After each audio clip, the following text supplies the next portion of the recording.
Eazy-E's real financial situation.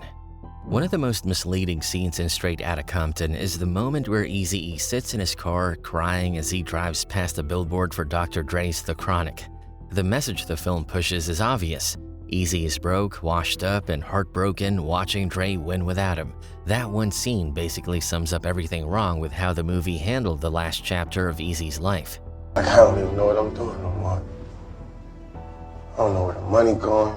Jerry Heller, Eazy's longtime manager, didn't hold back his reaction. He straight up said Eazy was a hard dude. Of course he would never cry. To people who really knew him, the scene felt like a disrespectful hit job, especially since Dre and Ice Cube helped produce the film and had heavy influence on how Eazy was portrayed.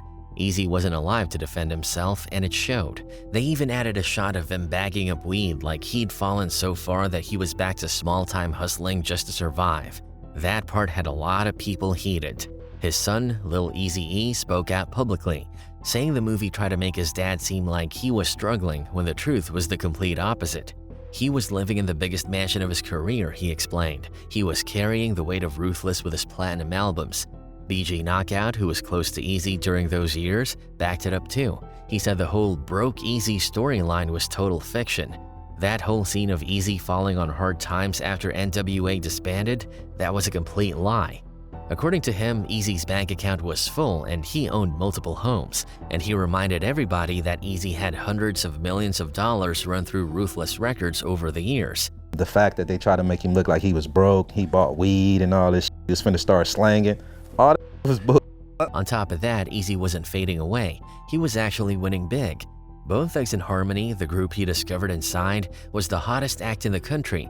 Their album, East 1999 Eternal, dropped just months after Eazy died. It debuted at #1 with over 307,000 first-week sales and eventually went 4x platinum. So the idea that Eazy was struggling financially during this period just doesn't line up with the facts. By the time he passed, Eazy was reportedly worth around $50 million, with Ruthless Records itself valued at about $30 million. His assets included several houses across high-end neighborhoods like Norwalk, Topanga, Westlake, Calabasas, and Woodland Hills. His Woodland Hills property in particular was a luxury spot, sitting high on a hill, private, quiet, and offering beautiful views. His company was worth hundreds of millions of dollars. His bank account was still flooded. He had Bone, he had the #1 group, you know what I'm saying? The #1 album, like, Look he at had it going houses. like that. He had multiple houses, man. Like Eazy, his one house, I promise you, like if you were to walk in his house, you would feel some type of way how beautiful that was. Eazy didn't just spend money on himself. He was known for taking care of his kids. He paid over $20,000 a year per child for private Montessori education and more than $50,000 a month in child support. Birthdays, toys, clothes, jewelry, he didn't hold back. Eric Jr. even talked about how they used to play Sonic the Hedgehog together, showing that Eazy wasn't just a businessman, he was a present, involved dad. And speaking of business, Eazy's hustle went far beyond music. He was always thinking ahead.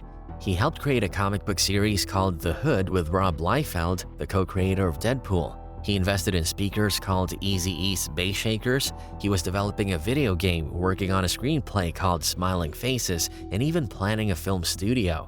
In 1994, he launched the Ruthless radio show on 92.3 The Beat, and it instantly took off, becoming #1 in its time slot. The FBI later noted that Ruthless Records was generating more than $10 million a month toward the end of Eazy's life. It became the first independent label to outsell major record companies, and even after his passing, his business kept producing. His widow still owns NWA's catalog, and royalty checks from old Ruthless artists continue to feed the estate. With streaming now, Eazy's music and brand continue to make money for the family. And here's the wild part. Even after Dre left Ruthless, Eazy still made money off him. Suge Knight once bragged, "I did a deal for Eazy. He gets $1 off anything that Dre does," meaning that every beat Dre dropped, every commercial, every production, Eazy got paid. Eazy even referenced it himself in real G's. "Damn E, they try to fade you on Dre Day, but Dre Day only meant Eazy's payday." So the movie's version of Eazy as broke and desperate just doesn't add up. BG Knockout believes the portrayal was intentional, a way for Dre and the others involved to tilt history and downplay Eazy's legacy. The truth about Eazy-E and Suge Knight Beatdown.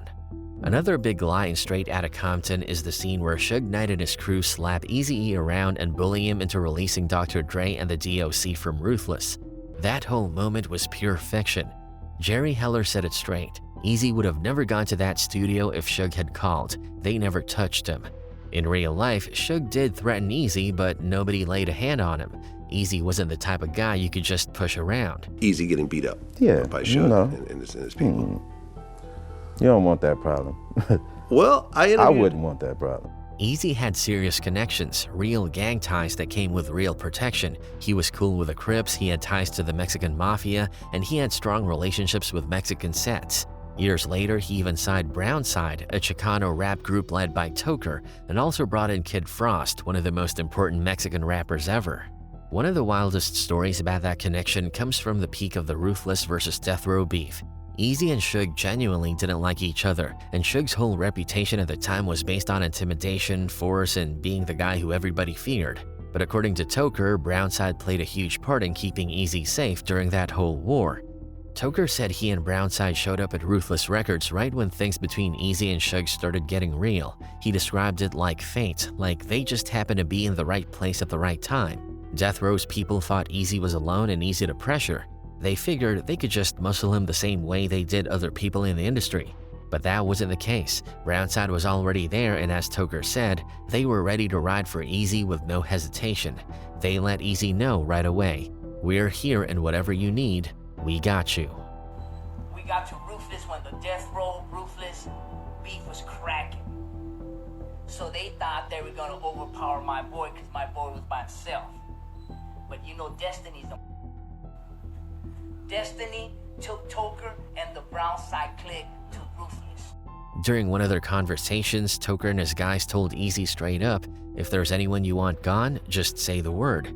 Eazy, being the person he was, tried to brush it off. He didn't want to take things there, but Toker didn't let it slide. He looked right at him and said, "Nah, it's exactly like that." And he wasn't exaggerating. Toker explained that they had young soldiers ready to put in work, kids as young as 15 or 16. He said, "At most they'll get out when they're 22, so you don't gotta worry about a thing." That was the mentality at the time. Those kids didn't care about consequences, they cared about loyalty. All right, don't worry about it, E. I'm gonna send my little young juvenile torpedo so they can go ahead and do YA life.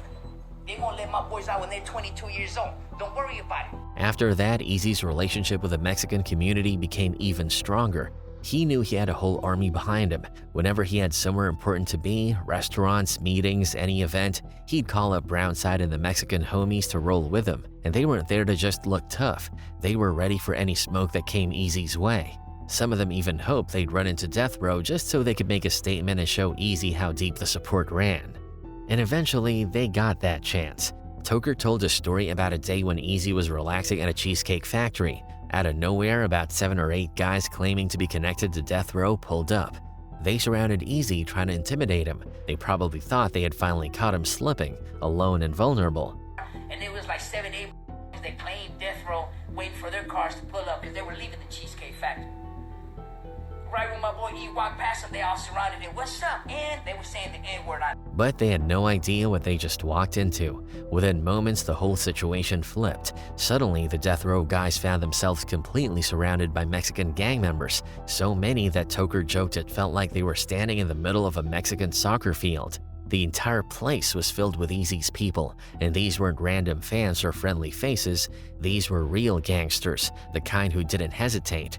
The Death Row affiliates froze. And all of a sudden, them 7, 8 looked around like, we're surrounded. They thought they were at a Mexican soccer field surrounded by Mexican soccer players, but it was us. I said, "What's up, man? You motherfuckers got beef with my brother Eazy?" They were like, "Oh, damn. You motherfuckers got beef with my little brother Eazy? You got beef with me." And then my little homie started coming out with the heat. They were like, "No, man." They realized instantly that they were outnumbered and had no backup. Their whole tough guy act disappeared. They panicked, ran to their cars, and sped out of the parking lot like they were running for their lives. And just to make the point crystal clear, Toker didn't let them leave without a message. He told them, "In case y'all want to come back, you're more than welcome. We'll be right here waiting." That moment made one thing obvious. Eazy-E was never alone, and he was never the type of guy you could punk. Eazy-E's final days. One of the most talked about parts of Straight Outta Compton is how the movie shows Eazy-E's last days. There's a dramatic scene where Eazy breaks down crying after learning he has HIV, but people who were with him during that time say the scene is way off from what really happened. Members of Bone Thugs and Harmony who stayed close to Eazy until the very end said he didn't react like the movie showed. He didn't sit around crying or fall apart emotionally. According to them, Eazy handled the news with strength. He stayed calm, stayed focused, and stayed true to who he was. When things got serious, he didn't lose himself or let the diagnosis break him. I don't like how it was portrayed that Eazy-E was like broken, like stressing, like when he died, because like we didn't get that from him at all. Eazy was riding on the high because he knew he had us. And he knew we was about to ride. We was about to bring him back. Now, of course, he was sad. Anyone in his position would be. He was young, at the height of his career, and had a lot more life ahead of him. It would be impossible not to feel anything. But what the people around him remembered was different from the overly emotional version the movie gave us. They said the film added extra drama to make the moment more powerful for viewers, but in the process, it created a picture that didn't match the real Eazy.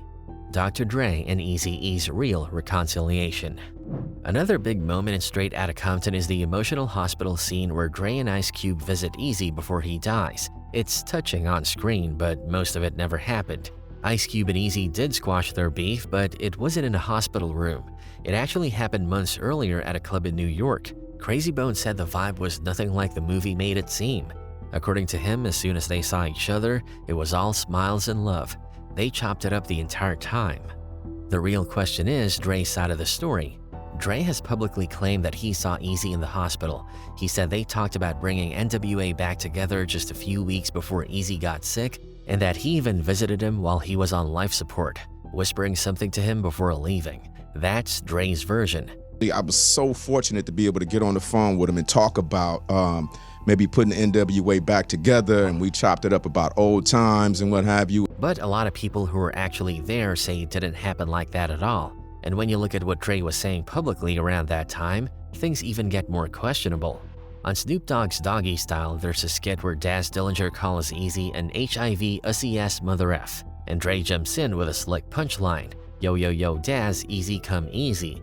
It was a clear shot, and this was before anyone knew Eazy had HIV. Fast forward 2 years later, Eazy dies, and suddenly Dre's storyline gets wrapped up neatly in the movie, making him look like the mature, forgiving hero. Meanwhile, in real life, Eazy was still going at Dre all the way into 1995. He was recording a diss track called DPG Killa right before he was hospitalized. He reportedly couldn't finish his verse because of a bad cough. The movie ignored this completely. Instead of showing Eazy still fighting and still talking his talk, they portrayed him as sad, defeated, and ready to make peace with everyone. Dr. Dre's assault on journalist D. Barnes. One of the most convenient things Straight Outta Compton left out was Dr. Dre's history of assaulting women, especially his brutal 1991 attack on hip-hop journalist Denise D. Barnes. When the movie came out, a lot of people called out Dre and the filmmakers for pretending this never happened. What made it even messier was that the original 150-page script did include a graphic scene of the assault, but somewhere during production, that scene disappeared. Director F. Gary Gray later said he cut it because he wanted to focus on the group as a whole and not dive into individual scandals. But many people felt it looked more like protection, a quiet attempt to keep Dre's image clean. To understand why the incident was so significant, you have to know the context. On January 1991, Dre attacked D. Barnes at a party, and the whole thing was connected to the feud between Ice Cube and NWA.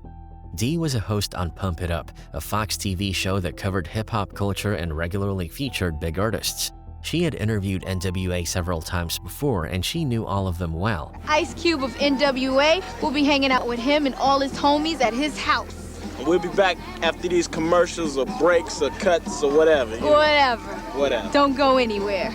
But after Ice Cube left the group and started beefing with him, things changed. When D brought NWA back on the show to talk about what they were up to, the interview was already filled with tension. Every question she asked seemed to turn into a jab at Ice Cube. It got so out of hand that the Pump It Up production team had to cut out the most disrespectful parts just to make the episode safe to air. But then came the real problem.